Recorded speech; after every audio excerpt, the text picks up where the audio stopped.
Thanks for joining us for the Hospitality Hangout, a hospitality-focused podcast where the founders of branded hospitality ventures share their insights and bring technology and innovation leaders that are making things happen in the industry we love. My name is Jimmy Frischling, otherwise known as the Finance Guy. I'd like to introduce my partner, Mr. Michael Schatzberg, otherwise known as the Restaurant Guy. Thanks for that introduction, Jimmy. And to all those listening, feel free to call me Shatsy. Together, we are the personalities behind Branded. We work at the intersection of hospitality, food service, technology, innovation, and capital. Listen, for the month of August, we are taking a break from our usual interview episodes and bringing you the best of season for all your favorite segments. Because Jimmy's taking vacation. Taking a little vacation. Recording a few episodes. I'm here, by the way. I was here ready to go. You think you could do this without me? Oh, that's why we had to break. Mr. Big Shot? Yeah, no, all right. Absolutely not. So we're bringing back the best of old favorites such as Top of the Tech Stack, Which Came First, as well as the tried and true favorites Talking Back and the Crystal Ball Moment. And of course, can't leave out everybody's favorite segment, the most popular, at least according to Shatsy, the Branded Quickfire. Well, today's episode features the best of the tech stack at Branded. We're all about the tech stack. Almost daily, we talk with operators who have been asking about what programs and other areas of technology should be included in their tech stack. Each guest who played Top of the Tech Stack was asked, Jimmy, say tech stack one more time. I think you're making fun of me. I think a little bit, making fun of you, a little bit. All right. Each of our guests that played Top of the Tech Stack was asked what areas of hospitality technology would they recommend that operators have on, Shatsy, the top of their tech stacks. So wait, what are we talking about right now? So the Top of the Tech Stack first made an appearance in season 2, back in season 2. We're not season 8 now, and held up strong through season 6. It retired at the end of season 6. We didn't actually retire the segment, as the questions still come up on almost every episode, and I wouldn't be surprised if Top of the Tech Stack becomes a regular segment again soon. Before we get started, we have a very special guest host with us for this best of series. You got to bring back the best of the best. Got to bring back the best of the best. After rave reviews as a guest host on our On the Road podcast at Mertech, the Mertech episode, we're bringing back none other than 4-time guest, winner of the branded blue jacket, the only one with a 4-time guest. Only one with the special jacket. And now named, we got the restaurant guy, we got the finance guy. Let me introduce the technology guy, our very own friend and partner, Mr. Sterling Douglas, CEO of Chowly. And also, I think it should be the best hair guy. What do you think about that? Well, we could save that one for later. I think restaurant guy, finance guy, technology guy. All right, technology guy. Can't have two names. All right. But thanks for having me on, guys. This is an honor. Being on 4 times, being on as a co-host. I can't thank you guys enough for having me on, especially for such a fun episode and a fun season around the best of. So thank you very much. Hey, listen, Sterling, before we get into the best of the tech stack, we hear you have very exciting breaking news. And the podcast we love, Jimmy. Nobody loves breaking news more than me. Whether we're breaking news or not, we love saying we're breaking news. I just love saying breaking news. We have some more claims. What can you share about your new product? And will it be a tech stack topper for operators? I think it can definitely be a tech stack topper for operators. Look, Chowly for a long time has been moving data, between a lot of different systems. We've been taking menus out of point of sales. We've been putting orders back into them with the third-party platforms, first-party online ordering. And now what we're doing is making that data very visible to restaurants. I thought we were talking about you having a baby.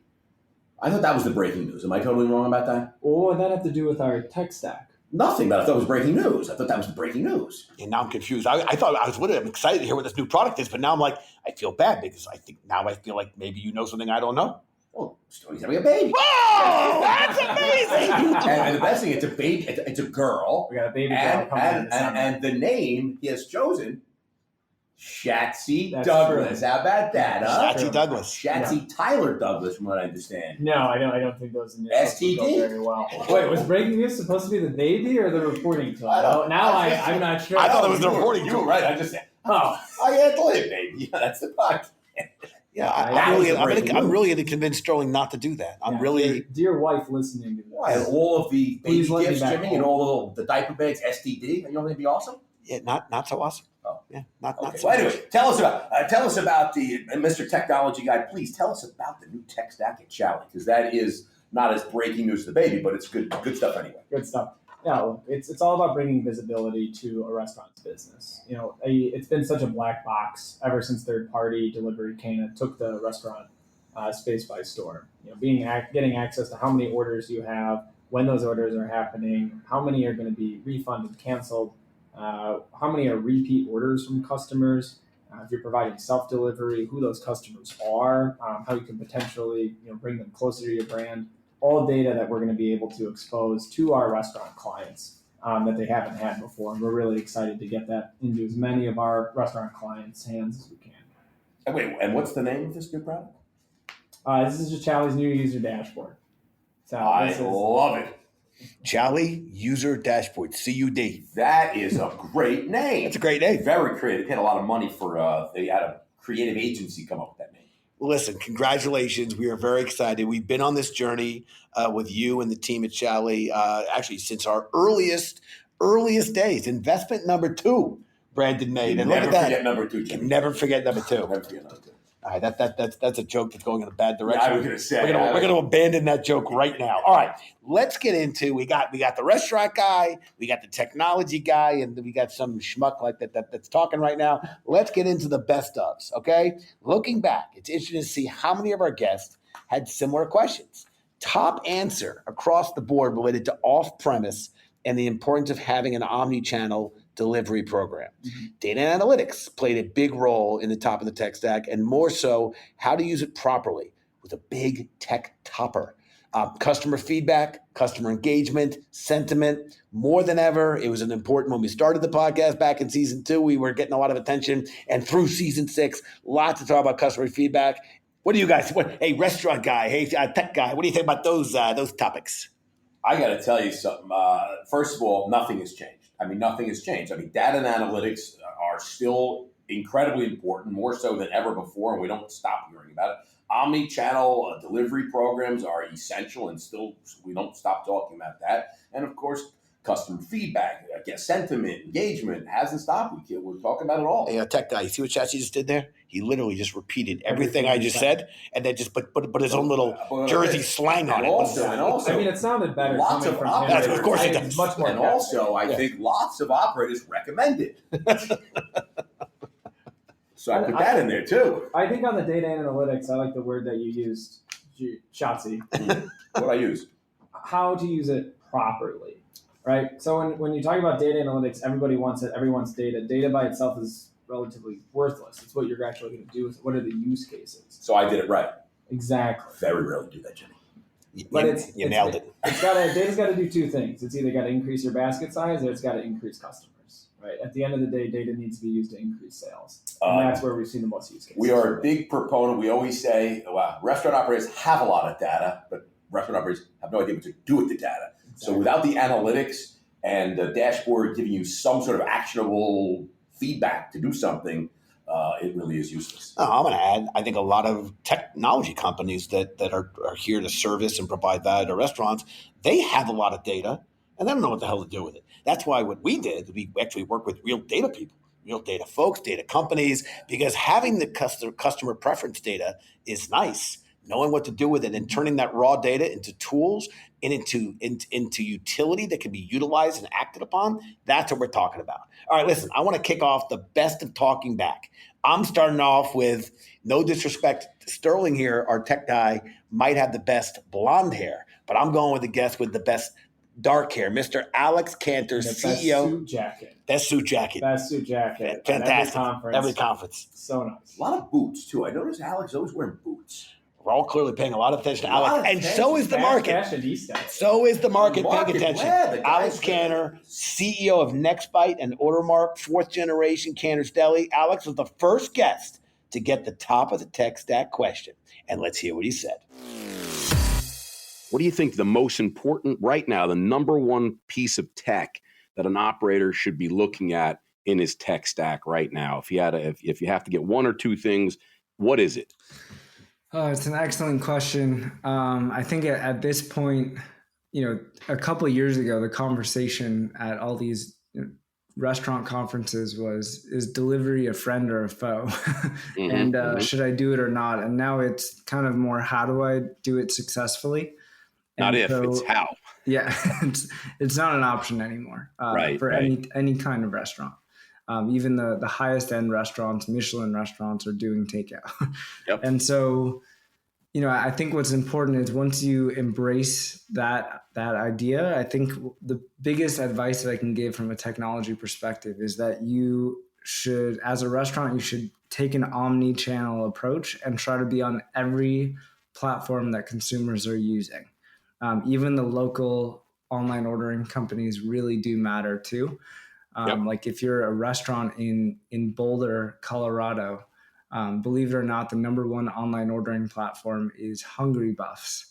Also, DoorDash and Grubhub and Uber Eats are relevant, but you need to be thinking about all of the ways in which you can reach audiences and customers, because so much of the business right now is dependent on these channels.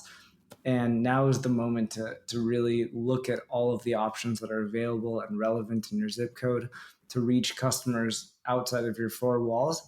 And by the way, that includes not just the delivery platforms, but in a pre-COVID world, there were many different catering third-party marketplaces like Easy Cater, Foodum, MealPal, Eat Club, Choose. All of those are important to generate order volume for you. And even the Gold Bellies of the world, where you can do frozen shipping of specific products and get it to people who don't even live in your city. These are all different channels that you need to be looking at today. All right, our next guest is Kelly McPherson, Chief Technology and Supply Chain Officer for Union Square Hospitality Group. Jimmy, I love all of those restaurants. Take it away, Kelly. What would be your top choice of tech that they have to have? The most important piece of the puzzle right now you have to have in your tech stack.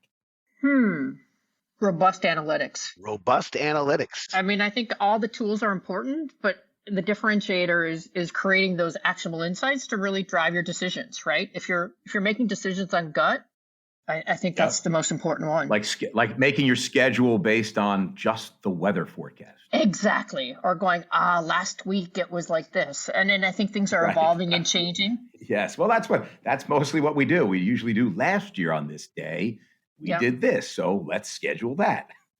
Exactly. Our next guest, the big man himself, Savneet Singh, CEO of Partech. Take it away, Savneet. What would you recommend to operators right now to be focused on? Like, where is the most important piece of technology they should have on in their tech stack right now?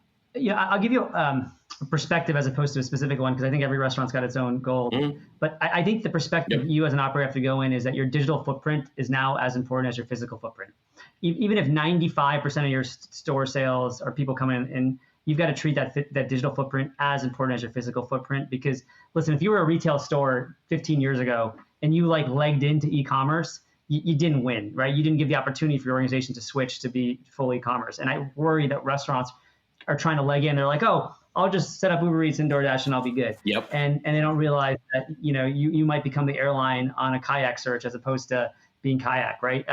And so I think that it's more of a perspective you've got to go in with, hey, this digital stuff is as important as the physical stuff, and then you'll be all right.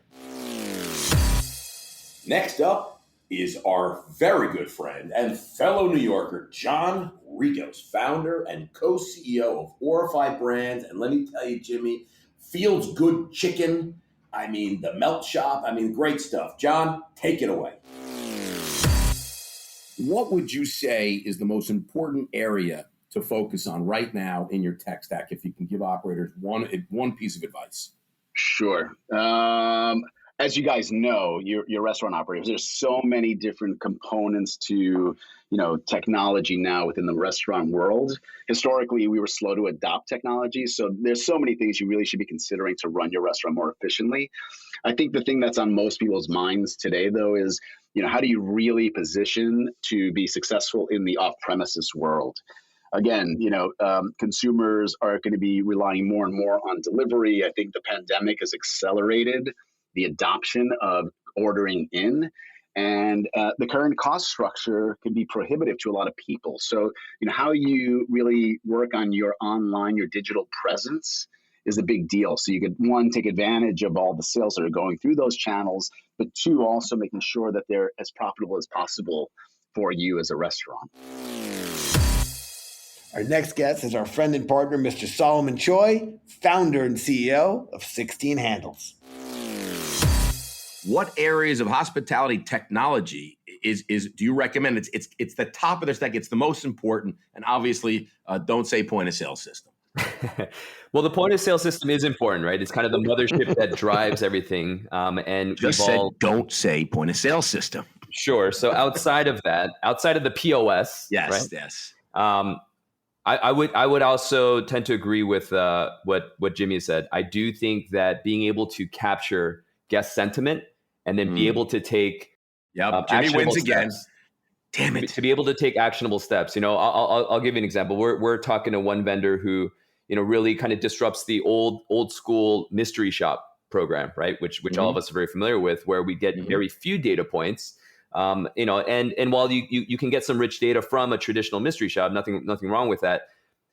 It's very difficult to take that and then turn that over to your general manager or your operations team and say, like, here's all this data, do something with it. See, because one of the things I learned throughout all this process and evaluating is that the tools are only as good as how well they're implemented, and you can actually then extract value by doing something, right? And in this case, if it's capturing guest sentiment, right, getting them from maybe turning a negative experience into a positive one or saving it, that's always been around in the restaurant industry. When I was doing, sit down tables, that's what it was. That's why you had that touch point of the general manager walking around doing table touches, right? But again, how do you scale that, right? So that's where the digital tools come in. But again, this is where I think some of the companies are doing a better job than others. It's how do you make it so easy then for your staff to actually take that? Because they're not going to sit there and be like, ooh, there's all this data, right? They're like, I got to get these customers in and out, right? I need to get through my shift. I need to make sure I don't burn this but what can I actually focus on that will align with, what the company's goals are? And at the end of the day, everybody wins, right? I'm doing a better version of my job as an employee. I'm providing a better level of service to the guest because the guest is telling me how to do that. And meanwhile, it's not impeding with what I need to do to get through the day. So to me, like closing that gap, right? Because you have a 12 point action plan like that. That's a whole nother job. And what shift is going to actually then, go through making sure that all those things are knocked off. So I do think like making it very easy to take those actionable steps and then being able to measure that and see that, okay, the next week, the next month, look, we made an improvement. Hey, there's probably a correlation to sales and guest satisfaction. To me, it's making it so easy that you unfathomably can't deny, right, that's what it is, and then everyone gets pride in that, and you're happy paying the vendor for allowing you to be able to do that. Up next, Atul Sood, Chief Business Officer at Kitchen United. Man, they are doing some amazing stuff. Let's hear what Atul has to say. The most important technology they should bring into their operation right now, what would you say? Great question. And I think the answer to that depends if you're a smaller operator, an independent, or a multi-unit operator that's got, say, 40 units or more. I think you've got to empower your restaurant for margin reasons. You've got to empower your restaurant to allow for native channel digital ordering, right? That is key. Olo just went public. They just acquired Wisely. They're a great solution for a lot of restaurateurs.